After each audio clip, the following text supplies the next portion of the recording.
Hello बच्चों, अस्सलाम वालेकुम। उम्मीद है आप सभी खैरियत से होंगे और आपकी पढ़ाई भी अच्छी चल रही होगी। हमने प्लांट्स के अंदर ऑस्मो रेगुलेशन और होम्योस्टेसिस पढ़ लिया। अब हम आते हैं होम्योस्टेसिस इन एनिमल्स, यानी एनिमल्स के अंदर होम्योस्टेसिस कैसे होता है। ठीक है, सबसे पहले हम पढ़ेंगे osmo regulation in animals. Osmo regulation में क्या होता है कि एनिमल्स के उनके एक्सटर्नल इन्वायरमेंट के हिसाब से उनको दो हिस्सों में तकसीम किया गया है। एक तो वो होते हैं जिसे हम एक्वेटिक एनिमल कहते हैं, यानी वो एनिमल जो पानी के अंदर रहते हैं। दूसरे होते हैं टेरेस्ट्रियल एनिमल, यानी वो एनिमल्स जो ज़मीन के अंदर रहते हैं, ज़मीन पर रहते हैं। ज़मीन पर कौन से रहते हैं? मिसाल के तौर पर इंसान हैं, ठीक है, और हैवानात हैं, ठीक है। उसके अलावा यहाँ पर बिल्लियाँ हैं, डॉग्स हैं, ये सब टेरेस्ट्रियल एनिमल्स हैं। उसके बाद एक्वेटिक एनिमल्स हैं, जिससे डॉल्फिन है और शार्क है, ठीक है। ये जो है वो एक्वेटिक एनिमल्स है। एक्वेटिक एनिमल्स में के दो टाइप होते हैं, एक होते हैं फ्रेश वाटर और दूसरा होता है मेरीन वाटर। जैसे हमने पीछे पढ़ा था कि भाई एक माहौल होता है हाइपरटोनिक, दूसरा होता है हाइपोटोनिक। अब जो हाइपरटोनिक होता है, जहाँ पर साल्ट बहुत ज़्यादा होता है, पानी कम होता है, उसे हम मेरीन कहते हैं। और जहाँ पर फ्रेश वाटर होता है, यानी जो पानी ज़्यादा होता है और साल्ट कम होता है, तो उसे हम फ्रेश वाटर यानी हाइपोटोनिक कहते हैं, ठीक है। अब सबसे पहले हम पढ़ेंगे कि फ्रेश वाटर के अंदर जो ऑर्गेनिज्म होते हैं, जो एनिमल्स होते हैं, उनके अंदर कैसे होती है ऑस्मोसिस, ठीक है। They have hypertonic environment inside the body as compare to external environment, यानी इनके बॉडी के अंदर क्या होता है?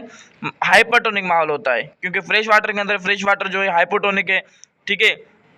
और इनसाइड क्या होता है? इनसाइड हाइपोटोनिक होता है। इनसाइड हाइपरटोनिक होता है, बाहर हाइपोटोनिक होता है।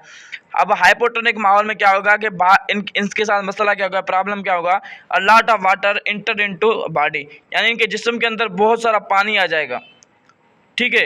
अब ये फिर और remove of salt by removing water. अब जैसे ही ये पानी को बाहर निकालेंगे तो इनका सारा बॉडी का साल्ट ही बाहर चला जाएगा। तो इन्होंने कुछ एडाप्टेशन की है, ठीक है। सबसे पहली एडाप्टेशन जो यूनिसेल्युलर के अंदर है कि excrete water bye contractile vacuole. अब यूनिसेल्युलर क्या करते हैं कि वाटर को रिमूव करते हैं कॉन्ट्रैक्टाइल वैक्यूल के जरिए।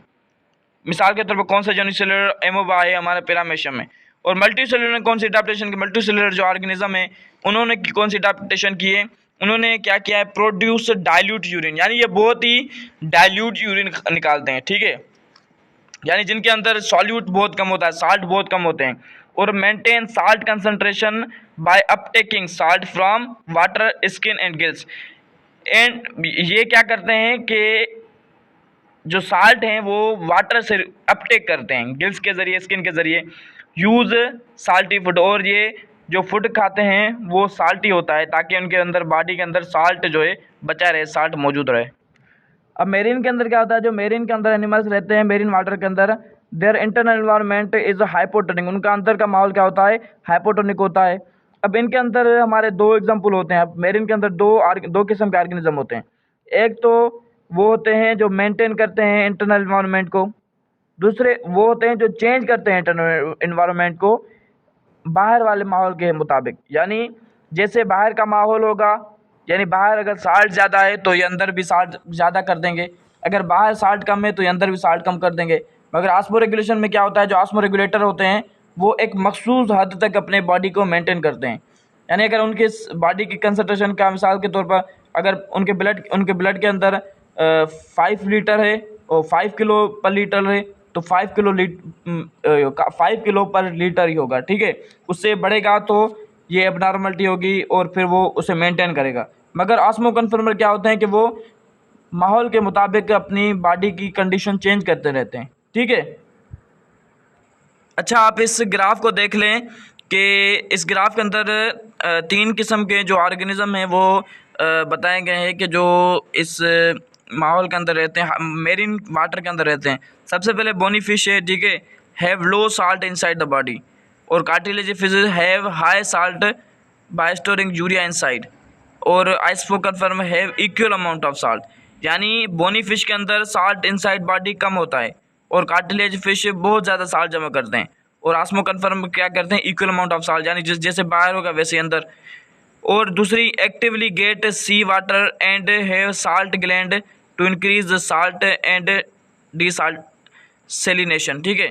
अब ये क्या करते हैं कि बहुत ही पानी पीते हैं, पानी ज़्यादा पीते हैं और फिर क्या करते हैं? साल्ट को बॉडी से रिमूव कर देते हैं, जिसे हम डिसैलिनेशन कहते हैं, ठीक है। और eat food which contain nitrogenous compound, यानी ये ऐसे फूड खाते हैं, कार्टिलेजियस जो है वो ऐसे फूड खाते हैं जिसके अंदर नाइट्रोजनस वेस्ट कंपाउंड होते हैं। फिर क्या होता है, इनके बॉडी के अंदर यूरिया जमा हो जाता है, ठीक है। और अंदरूनी माहौल इनका क्या हो जाता है, बहुत ही साल्टी हो जाता है, हाई साल्ट हो जाता है, ठीक है।